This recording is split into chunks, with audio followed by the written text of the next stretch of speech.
I'm Lando Calrissian. This is my step.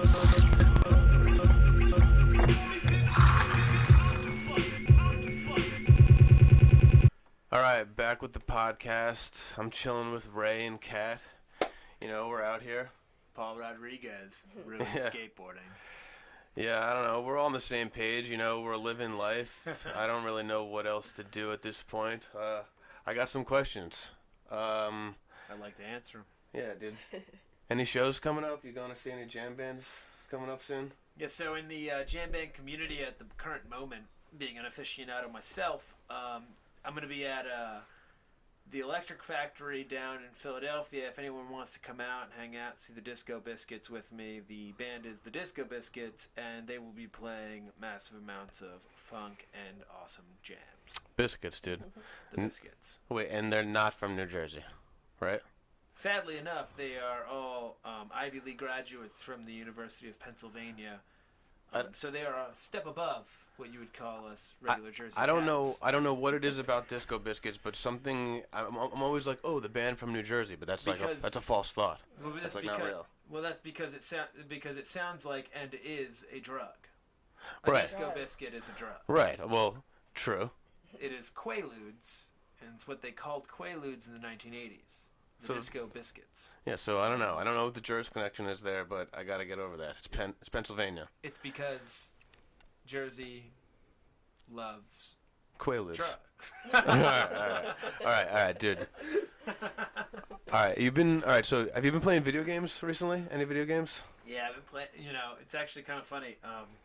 I've recently restarted Skyrim, like everyone had done for the last 5 years, but I decided to do it, about a month and a half ago. Lord.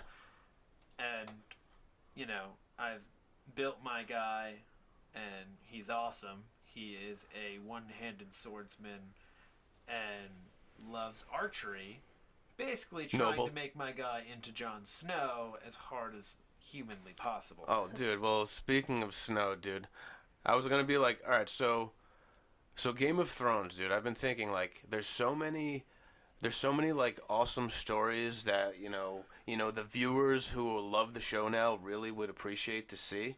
Right. I've been thinking having a Game of Thrones video game would be such a great way to tell one of these crazy Game of Thrones stories. So how to take a video game and tell another story from the overarching A Song of Ice and Fire. Yeah, I'm trying to find out from you the biggest Game of Thrones fan that I know. Nerd, you can say it. Yeah. Nerd. What kind of video what would it take for there to be a Game of Thrones video game that you would love to play? How would you like to see it play, and what kind of Game of Thrones story would you like to see told through a video game? So overarching wise, take Skyrim, throw a bunch of titties in it, and we got Game of Thrones, right? But no, it's a little more than that. What I would really like to see is when George R.R. Martin started writing Game of Thrones, he basically wrote it based off of Lord of the Rings. He was like, when Aragorn becomes the king, what are his tax policies? What is his view on the peasants? What is this? What is that?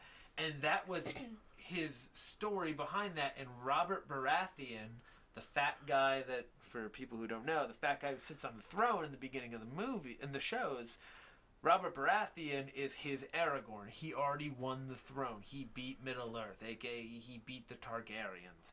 And now he is there and ruling, and he sucks. What I want to show in a video game is give me the Lord of the Rings version. Let me get in a video game how Robert Baratheon won the war, how he beat the Targaryens, and how he destroyed Rhaegar Targaryen at the Trident. And that would be a fantastic video game. Basically a giant war campaign. Rob's Rebellion. Really cool. Robert's Rebellion. That would be so cool. Precisely what fans in the community refer to as Robert's Rebellion. Exactly. Yeah. Bobby B. Bobby Baratheon. Yeah, Big Bobby B. What up, son? Rebelling. In video game form, yeah, I don't know. That's just something that I've pondered, and I felt like That'd be a great video that's game. it. That's the move. I think. Really would be, I mean, you get a guy. I don't hear people talking about it. You star a guy with a giant sword called Ice, his name's Ned Stark, your favorite character in the first season until he gets his head ripped off. Then throw in his best friend, a 6'6" dude who has a warhammer that swings like a regular bastard sword. It's just you could choose either character and choose the battle. At the beginning you choose Ned Stark. The potential is there, and I don't know. I want to put that idea out there. I want people. Can they not cash? I want people to think about that. All right. Moving on a little bit. Star Wars these days, it's making serious moves. Last Jedi, just any overall feelings about Last Jedi? I mean, there's a giant push all across the internet to get The Last Jedi removed from canon. And in a way, I kind of agree. You know what I mean? The way that they took Luke Skywalker's character and just totally neutered him and made him into something that he wasn't. This is the guy that defeated Darth Vader. This is the guy that won the Galactic Rebellion essentially, and then just to become a hermit in the middle of the sky. That's not Luke Skywalker. All right. I mean, like, people definitely share your opinion. Like, so do you feel like some of the things, like how they were able to just do fucking hyperspace through a Star Destroyer, and like you don't like hyperspace through a Star Destroyer totally makes sense. Leia floating through outer space without any oxygen or anything like that—that's fucking garbage, dude. There's two spots there, right? There's this guy taking over and putting a fucking starship through another starship. Everyone's always thought of that one. Everyone's always like, oh, what happens if you fly through a sun or something? And Han Solo answers that question in Empire Strikes Back. But Leia flying through outer space, dude. That's the other big thing that stood out to me in that movie is like, all right, that was weird. All of a sudden, she's super force sensitive, and she does it in her subconscious as a last resort to like save her own life. Meanwhile, she can't do a force push. Besides that, wasn't it kind of weird how like they dangled the Carrie Fisher death in front of us, where like you're watching the movie knowing that our beloved actress is dead, and like all of a sudden, boom, she blows up. You think that's it? Like, oh, they had to write her out. No, she's extremely force sensitive, and she doesn't die throughout the entire movie. She's just making moves still. Well, the only thing about that I have to say is that they actually wrapped filming for this movie before she died, so it had no effect on the storyline whatsoever. It was honestly a crazy coincidence that was the case. That's a crazy coincidence. It's absolutely bizarre. However, I do think that in editing they should have changed it up and actually had her die at some point at the end, as fucked up as that might sound. I feel you. But it's confirmed. Like, do you know that it's confirmed that they wrote it and edited it like that before she died? Yes, it is confirmed. I should have looked that up. I just always assumed that was some crazy shit that they did. No, but it's definitely confirmed. I remember when they said they came out after Carrie Fisher died. They said, we have already finished wrapping up the movie. No, I remember all that. We will not change anything, and it is going to come out as we thought, and that is. As far as what they've said to us, that is the truth. If there has been things going on behind the scenes, we obviously I wouldn't be privy to, but that is everything that we know. Well, yeah, it's definitely something that crosses my mind when I'm like laying down trying to sleep. Yeah, because it's fucking bizarre. It's crazy. It looks crazy. Dude, all right. Still staying on Star Wars, the new Han Solo movie. Thoughts and feelings about the trailers and stuff. Like anything sticking out about it? All right, so I'm going to get a lot of flack in the hip-hop community for this one, but I cannot remember which rapper it is. I can't remember if it's Chance the Rapper. I can't remember who is playing. Oh, Childish Gambino. It's Childish Gambino. Yeah. Okay. Donald Glover. Thank you. Donald Glover. Oh, yeah. I don't want to get any flack for that, but that's fine, bro. Just being honest, I couldn't remember which one it was, Childish Gambino or Chance the Rapper, and it's Childish Gambino. Sorry. But I literally saw 2.5 seconds of him. 2.5 seconds maybe in the trailer we get of him as Lando Calrissian. Yeah. Maybe my favorite scoundrel in the history of galactic anything. He looks the part. He's got like that smirk. Oh, He does. Yeah, He yeah. does. Looks yeah. the part. Yeah. The guy looks like he lived and breathed. Hello, I'm Lando Calrissian. This is my establishment. Who might you be? Dude, like, You know what I mean? The guy is just... dude, something about that. So like that, it's interesting. Like, so like you're not like following like Donald Glover. Like you're not like up on like Childish Gambino, Not Donald as much Glover as that I much. should be. All right, Not well, as much dude, as but I you know should about be. his show Atlanta? Yeah, Yes, that that's show's why I amazing. knew Dude, he was it's an so actor crazy. already. It's so crazy, dude. And like the most recent episode that came out last Thursday has like immediately made me think like, holy shit, he's gonna be Lando Calrissian. Like, dude, they filmed the He whole looked episode. good, and he only gave a look. Dude, I know.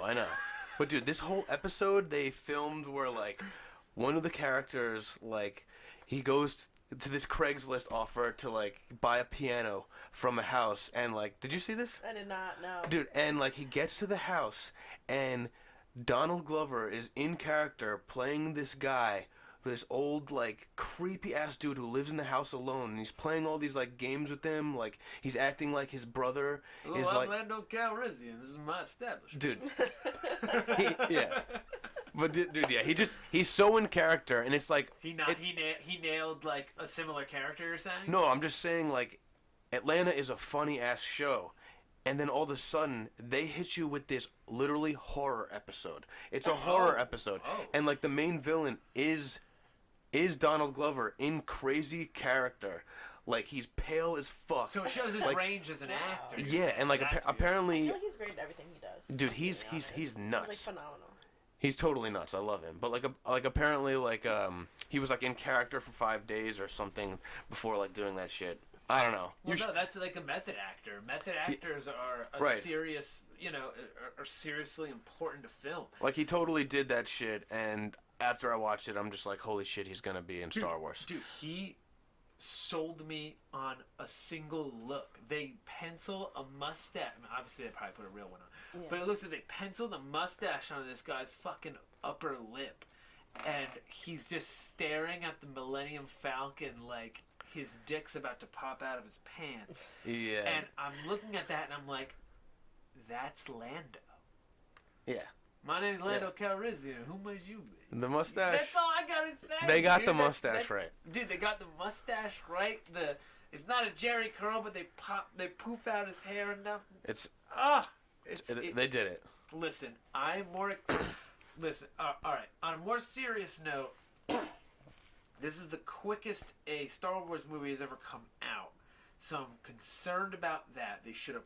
I think they should have pushed it back to the regular December times that they usually use for Star Wars movies. And I would say that with full belief in what I just said, but I can't because motherfucking Ron Howard directed this movie.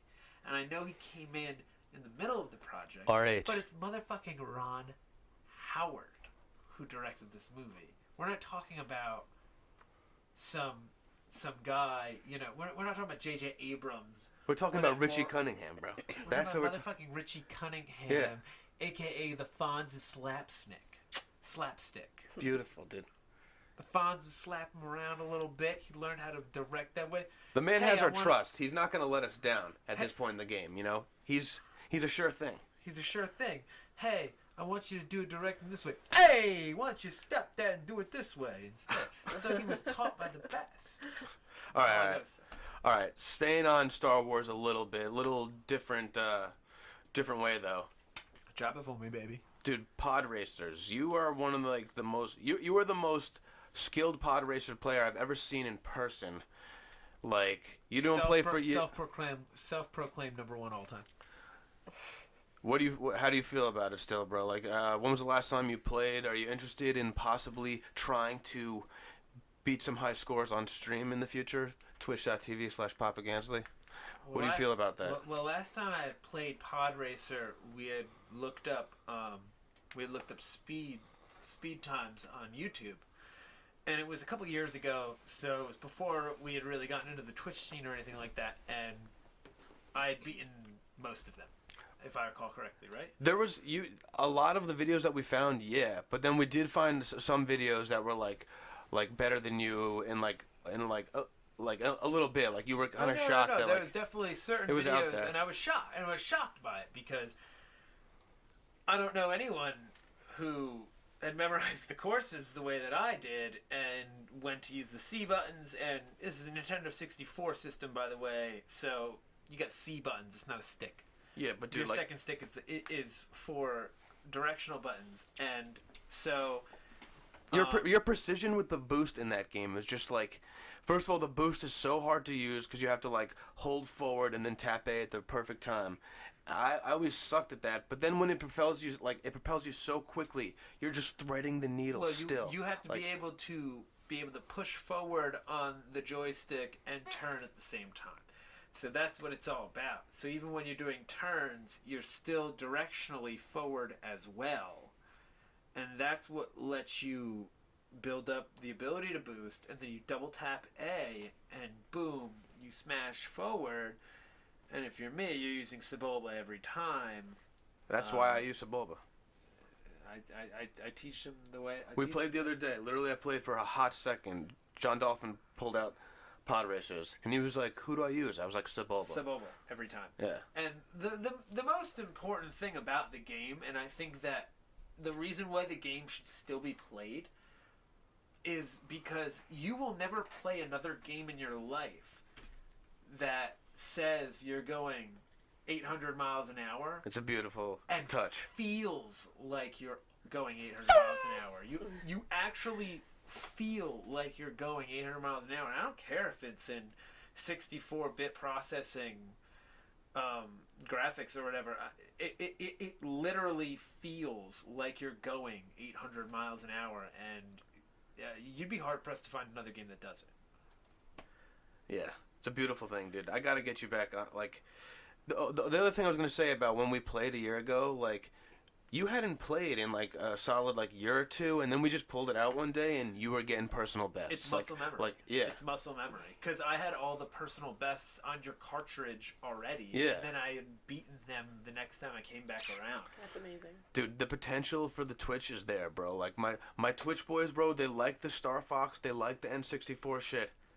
We're gonna have to do something about that with the Pod Racers. Looks like we're going to have a pod racer. You heard on it, dude. Twitch going on. Twitch.tv/papaGansley. Yo, there's shirts. There's a Twitch channel.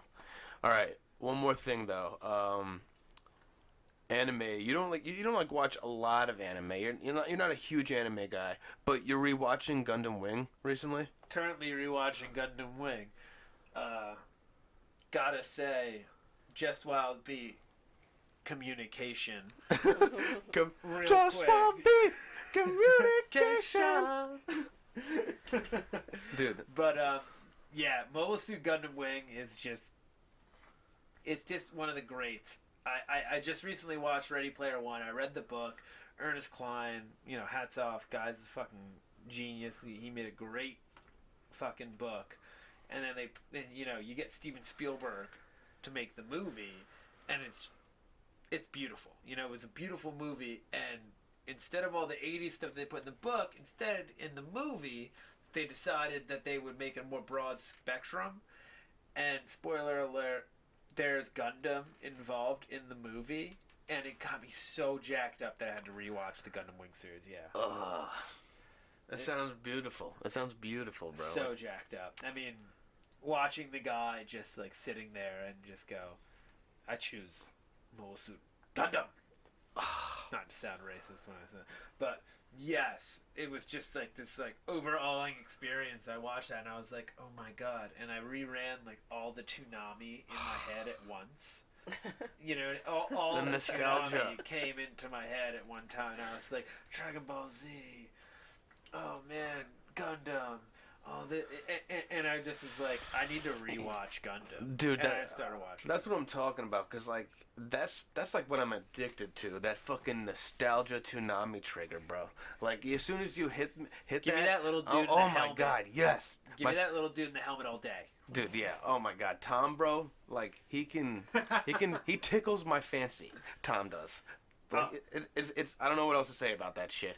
I love it. I love it, bro. There's not much else you can say other than the fact that, you know, when you're a child and you watch these things, you feel a certain way. You watch them as an adult and you feel the same way. That shows that it's a transcendent appeal. Dude, especially, you know, within the last year with fucking the Samurai Jack final series. The revamp? And then, no, it's the final series. Yeah, it was the most yeah. beautiful conclusion ever, bro. And they just did it for us. They literally just did it for us. Back to the past. No, they care about the fans. That's the thing about anime that's different than most shows. You know what I mean? Game of Thrones doesn't give a shit. I mean, they care, obviously, because they're the appeal.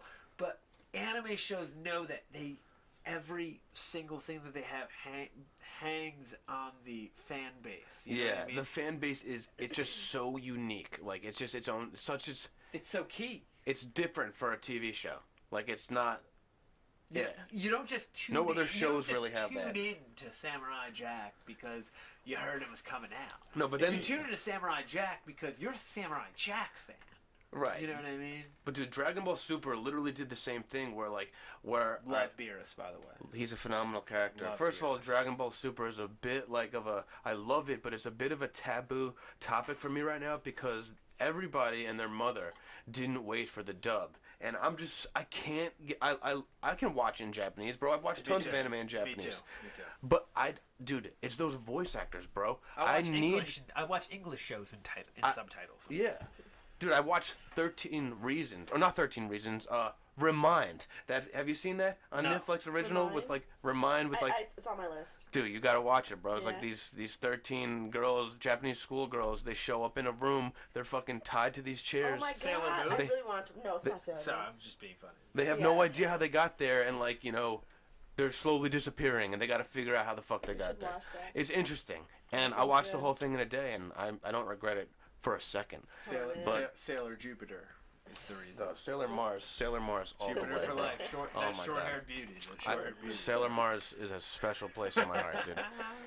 But Just wild beat communication.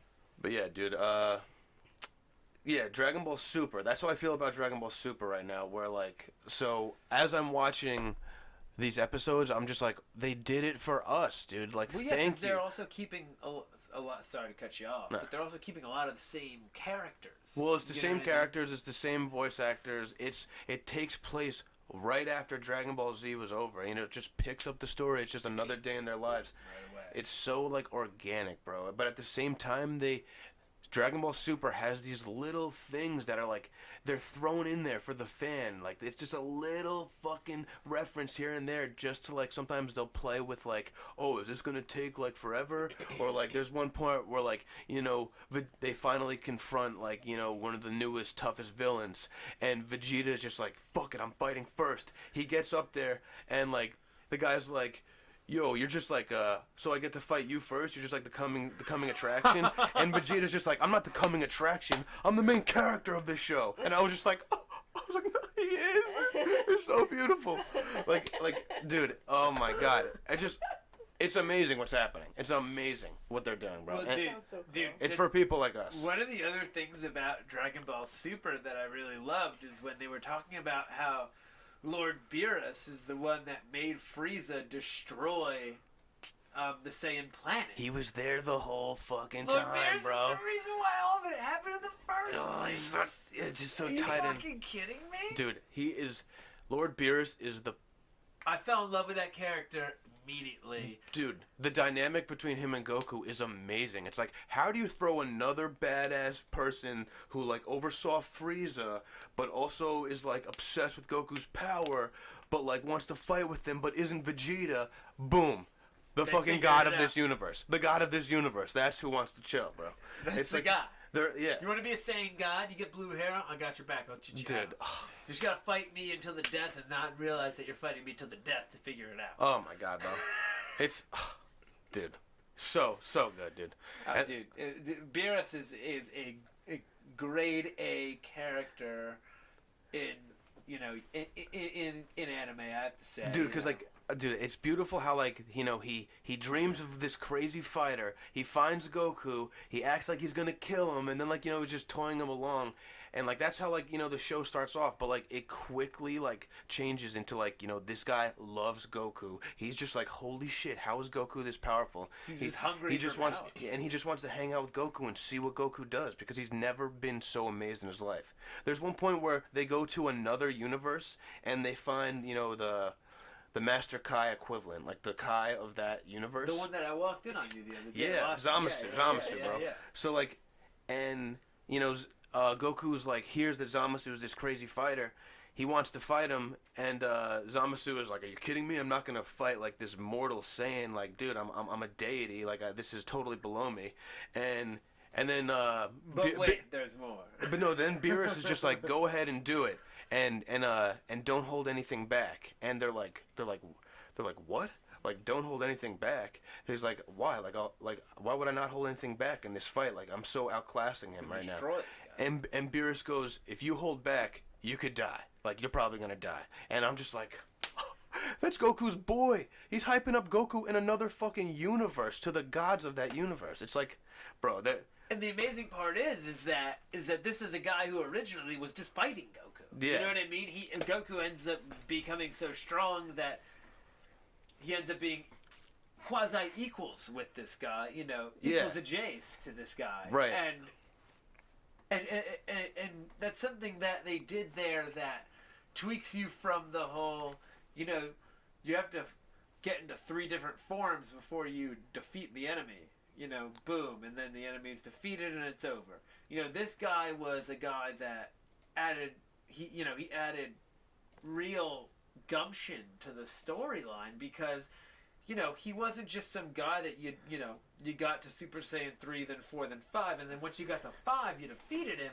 It was once you got to Super Saiyan 5, he sat there and bowed to him and was like, yo, we're boys now. Yeah, dude. And that was really cool, I thought. And I thought dude, that was a cool and like the best, and then the dynamic between Beerus, Goku, and Vegeta, because they're all together the whole time. I mean, Vegeta was the only person to survive his planet being destroyed by this guy.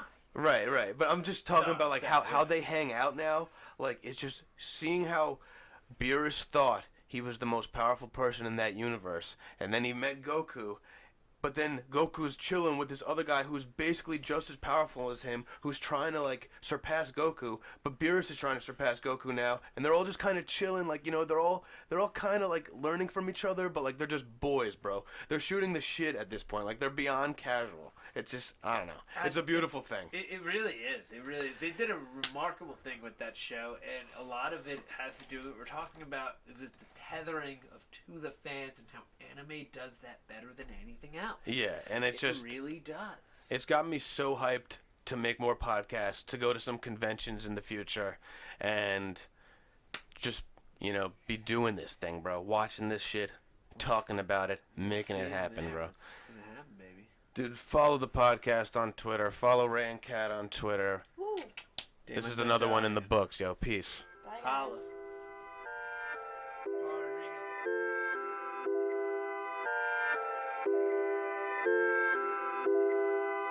You know how we rock, flip, flop, flip, flop, flip, flop, flip. You know how we rock, flip. Yo, what's up? It's James, or as the internet would have it, papaGansley. You made it through the whole video. Much appreciated. Hope you liked what you listened to or saw, whatever. You know, the podcast and these videos are still pretty much in their infant stages. I'm just trying to get a direction for this channel. I definitely want to make it happen, and I just feel like the lack of direction really isn't an issue right now. You know, I got the whole Twitch thing going on, twitch.tv/papaGansley. You know, so mad gaming content. I'm playing video games. I'm playing Gundam. I'm chilling with the boys. You know, so if you like what you see, there's things within this website that lets you acknowledge that. So have a good one, and I hope your life is fucking phenomenal, honestly. Peace. You know how we rock, flip, flop, flip, flop, flip, flop, flip. You know how we rock, flip, flop, flip, flop, flip, flop, flip, flop. Young ass nigga all about them nights. If it's too hot, get up out my pot. Move out the way when I'm on a